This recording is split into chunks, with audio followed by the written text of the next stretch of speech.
আজকের ক্লাসে আমরা পঞ্চম শ্রেণীর ষষ্ঠ অধ্যায় শতকরা সম্পর্কিত একটি গাণিতিক সমস্যার সমাধান করব। আমাদের প্রথম সমস্যায় কি বলা আছে দেখো, কোনো বিদ্যালয়ের পঞ্চম শ্রেণীতে মোট 50 জন শিক্ষার্থীর 42% ছাত্রী, ওই শ্রেণীতে মোট কতজন ছাত্রী? তাহলে আমাদের প্রথমেই কোন দিকে আমরা নজর দেব? পার্সেন্টেজের দিকে। এখানে কি বলা আছে দেখো, 42% ছাত্রী। 42% ছাত্রী মানে কি বলো তো? 100 জনের মধ্যে 42 জন ছাত্রী। আমাদের বের করতে হবে 50 জনের মধ্যে কতজন ছাত্রী। তার কারণ আমরা জানি, যখন আমাদের শতকরা থাকে, যেমন আমি তোমাদেরকে বলেছিলাম, তোমাদের রেজাল্টে যদি দেওয়া থাকে তোমরা 90% পেয়েছো, তার মানে কি তোমরা 90/100, তার মানে 100 এর মধ্যে 90 পেয়েছো। এটাই শতকরার মেন থিম। তাহলে এখানে 42% ছাত্রী, 42% ছাত্রী মানে কি 100 জন শিক্ষার্থীর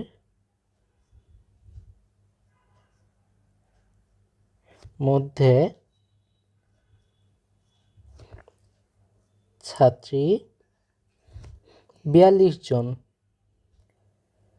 তাহলে আমাদের বের করতে হবে 50 জন শিক্ষার্থীর মধ্যে কতজন ছাত্রী। তাহলে এখন আমাদের 100 জনের মধ্যে কি করতে হবে? ঐকিক নিয়মে যেতে হবে, যেমনটা আমরা আগের অধ্যায়গুলোতে দেখে এসেছিলাম। তাহলে এখন কি করতে হবে? একজন শিক্ষার্থীর মধ্যে ছাত্রী কি করব বলো তো? এখন যেহেতু কম, তাহলে ভাগ করতে হবে। তাহলে 42/100 জন, এবং আমাদের বের করতে হবে কত?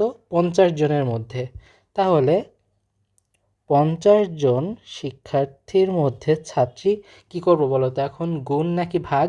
অবশ্যই গুণ করব। কেন গুণ করব?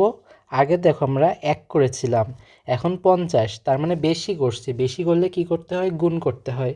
তাহলে 42 গুণ 50/100। এখন চলো আমরা কাটাকাটি করি। 50 এবং 100 দেখো খুব সহজে কাটা যায়। 50 একে 50, 50 দুগুণে 100, 2, এবং 2 দিয়ে 42কেও খুব সহজে কাটা যায়। 2 একে 2, এবং 21 দুগুণে 42, 21। তাহলে আমাদের উত্তর আসছে 21 জন।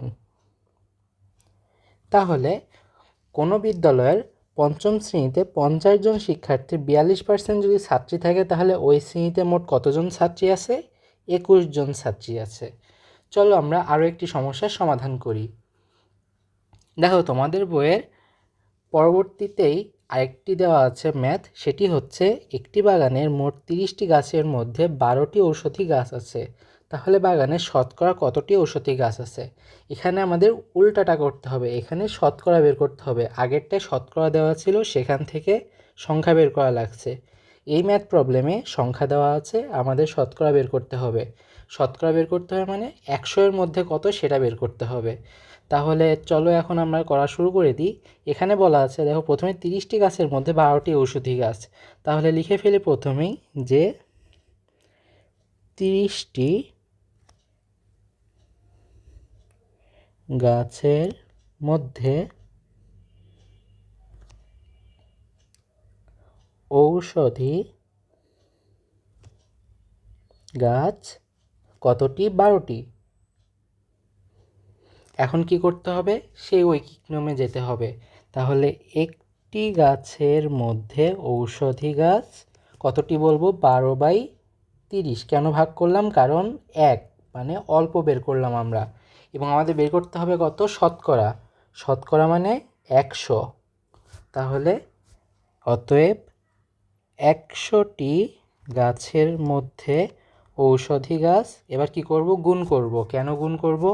দেখো আগেরবার 1 করেছিলাম, এবার 100 অনেক বেশি, তাই গুণ করতে হবে। 12 গুণ 100, এবং নিচে 30। চলো কাটাকাটি করি। প্রথমে চলো উপরে নিচে কাটাকাটি করি। দেখো উপরে যদি 10 দিয়ে কাটি, তাহলে এখানে হচ্ছে 10, এবং এইখানে 3, এবং 3 একে 3, 3 4 12, এবং উপরে দেখো খুব সহজে 4 গুণ 10 সমান 40। তাহলে 40টি। তাহলে 100টি গাছের মধ্যে 40টি গাছ ঔষধি। তার মানে আমরা কি বলতে পারবো? কত শতকরা গাছ কতটি ঔষধি? 40টি। তার মানে 40%। 40%। এটাই আমাদের উত্তর। 40% মানে কি?